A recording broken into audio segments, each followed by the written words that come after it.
Di saat si Joko lagi tidur, si Doji ini dengan nekat langsung ngambil HP-nya si Joko dan langsung dilihat-lihat deh tuh pesannya apa aja dan sama siapa aja. Gak cuma dilihat tapi juga dikirimin itu kontak-kontak cowoknya ke nomornya si Doji. Jadi di forward, bukan di forward, ibaratnya di copy paste kali ya.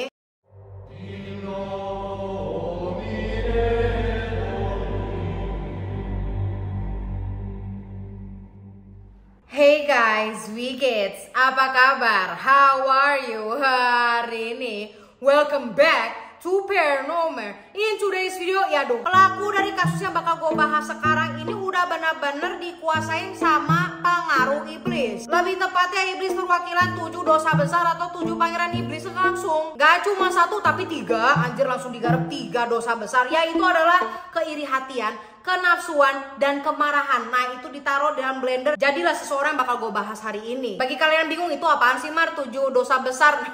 Sebenarnya sih lo mesti nonton yang ini dulu, thumbnailnya yang ini. Link ada di description sama ada di atas gue. Go check it out. Apakah itu relevan iblis-iblis sama kasus ini? Ya jelas lah. Kok gue ngegas? I'm sorry ya. Nah dikarenakan kalian udah lihat di judul dan di thumbnail, so you know what I'm going to talk about. Yes, jadi ada hubungannya sama cinta lagi. Panda gue bilang love kills. Cinta itu membunuh, kayak lagunya The Massive. Makanya itu we stay single cause we're alive. Nah daripada intronya kepanjangan, let's just get into it. So here's Paranormal. Kasus di Nganjuk, seorang pembantu laki-laki yang berkecimpungan dengan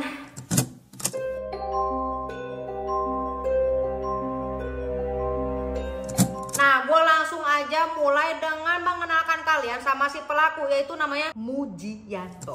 Tapi karena untuk keselamatan dan keamanan kita, apalagi YouTube Sasha Marisa, jadinya gue punya nama julukan buat dia, yaitu adalah Doji, bukan Toji, Doji. Nah si Doji ini tinggal sama orang tua angkatnya di daerah Tarokan Kabupaten Kediri. Lah kemana orang tua kandungnya yang asli? Ada, cuma mereka ini merasa udah nggak sanggup ngurus dan ngebiayain si Doji ini dari pas lagi masih kecil gitu ya. Jadi pas si Doji itu masih umur 1 tahun, dia tuh lagi sakit-sakitan, yang dimana ini ibu sama bapaknya yang kandungnya aja nggak bisa memenuhi kebutuhannya Doji ya. Makan susu ini itu udah susah. Akhirnya orang tua aslinya ini minta tolonglah ke salah satu orang tua di kampung tersebut untuk ngebiayain dulu deh pengobatannya, nanti saya ganti, ibaratnya gitu. Nggak taunya malah diurusin sampai gede deh tuh. Jadi ibaratnya sekarang si Doji itu mempunyai orang tua angkat. Nah Doji yang udah bertahun-tahun tinggal dan hidup sama orang tua angkatnya emang dikenal sebagai anak yang tertutup, ansos, dan jarang bergaul ya. Kesian sih. Sampai akhirnya di umur 24 tahun, nah ini nih,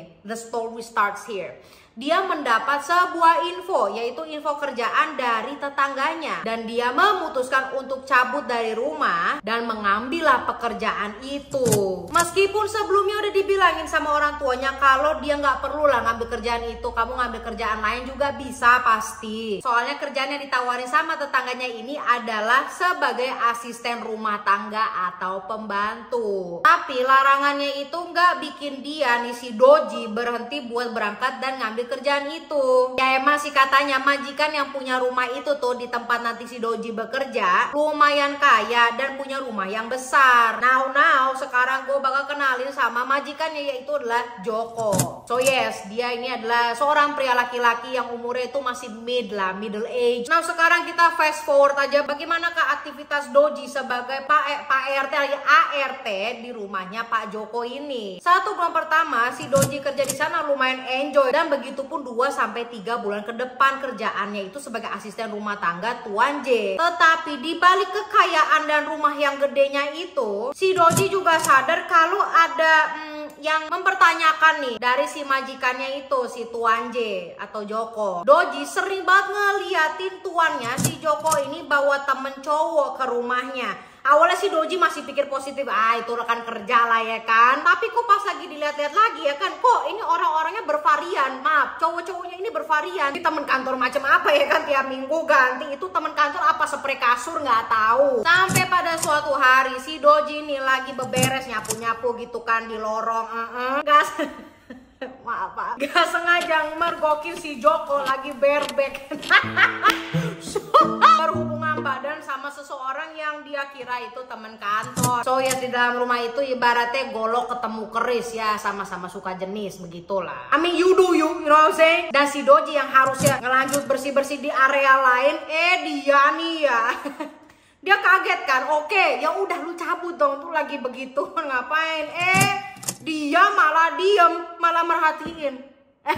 Ngeliatin bengong berapa detik gitu kan. Sampai akhirnya si Joko nih majikannya nyadar loh, bukannya berhenti, tetap gas. Astaga, ini kasus satu. Nah dikarenakan si Doji kaget ketahuan gitu, barulah dia cabut. Tetapi Doji mulai mempunyai imajinasi yang berbeda daripada sebelumnya. Setelah kejadian ngemergokin Pak Joko gitu. Gak lama setelah kejadian itu benar aja si Doji ini mulailah digoda sama si Pak Joko. Dan dari situlah mereka berujung-ujung berhubungan badan. Di waktu yang bersamaan juga si Doji baru ngerasain pertama kalinya yang namanya ini kenikmatan duniawi. Yes, itu merupakan hari pertamanya Doji kehilangan bukan perawan ya, kalau cowok apa sih? Kejantanan ya. Pekerjaan apa sih bahasa Indonesia?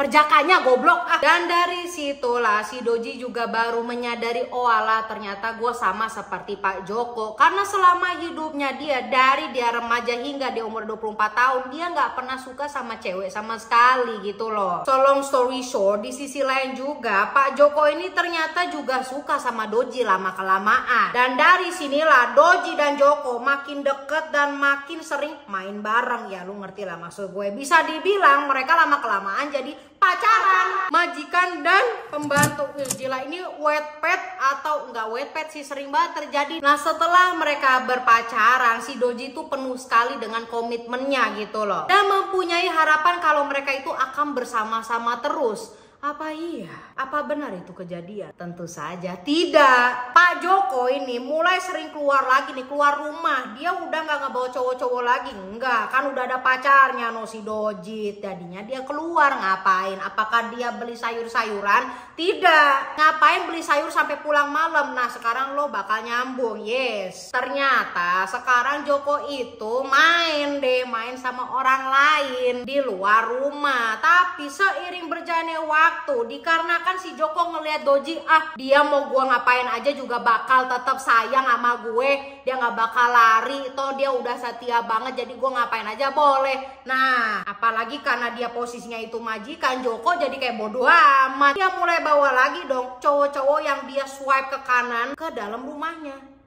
Dan sekarang gak diem-diem lagi, bener-bener halo sayang. Pas lagi dibuka pintunya udah ada gandengan baru.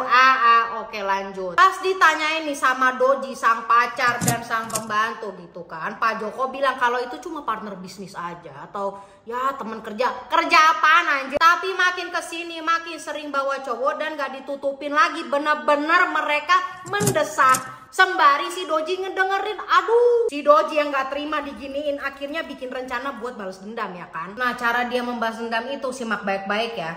Di saat si Joko lagi tidur, si Doji ini dengan nekat langsung ngambil HP-nya si Joko dan langsung dilihat-lihat deh tuh pesannya apa aja dan sama siapa aja.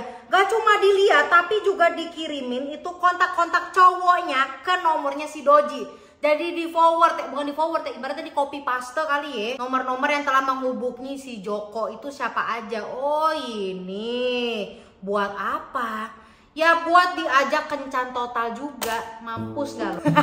Sharing is caring, bener gak ngerti deh gue nih konsepnya gimana. Setelah udah beberapa bulan kontak-kontakan sama beberapa cowoknya Joko gitu kan, dan mulai deket, gak sekedar ke coffee shop doang beli macchiato, enggak. Tetapi bedanya setelah si Doji ini terpuaskan sama mereka dan dirasa udah bosen lah, disinilah mereka diajak ketemuan di suatu tempat. Dan di sana mereka disajikan sebuah minuman lah yang udah si Doji campurin sama racun tikus. Karena dia itu masih sakit hati lah apa yang telah Pak Joko lakukan dengan cowok-cowok ini. Nah ketika dia memberikan minuman dan dicampur racun tikus itu, si Doji tuh smooth banget. Yang dimana dia tuh kayak ngobrol, megang-megang pundaknya, kamu gimana harinya, terus mainin kupingnya, biar dibikin senyaman mungkin. Dan ketika laki-laki tersebut meminum racun tikusnya, nggak nyampe 5 menit itu bereaksi dengan cepat. Dikarenakan who knows dosisnya itu berapa yang yang dia masukin. Efek racun tersebut membuat korbannya mulai getar, diem, dan sampai nggak bisa ngapa-ngapain, keluar busa. Ya iyalah ya. Tetapi mata mereka masih bisa melihat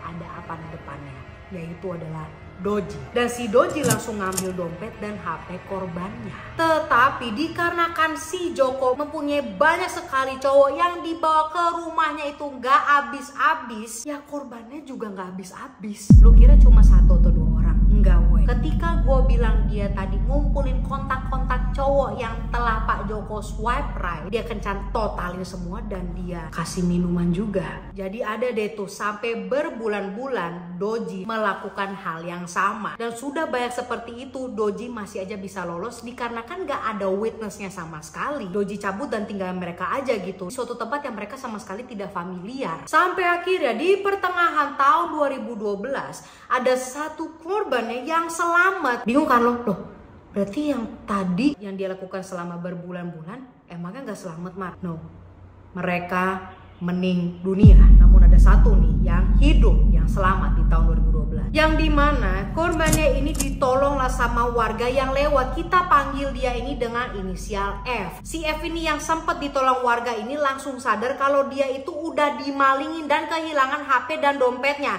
Untungnya dia langsung lapor ke polisi dan gak butuh waktu lama, polisi langsung bertindak. Berdasarkan dari informasi yang dikasih sama si F ini, yaitu ciri-cirinya Doji seperti apa, plat nomor kendaraannya si Doji apa. Wah, ini bener-bener advance nih, bagus. Untungnya dia inget dong plat nomor kendaraannya. Dan si F ini berhasil tuh memberikan yang rinci banget sketsanya si Doji. Polisi langsung bikin sketsanya tuh yang si F jelaskan dengan detail, terus disebar luaskan deh tuh. Polisi langsung deh tuh berusaha lacak hampir tiap hari.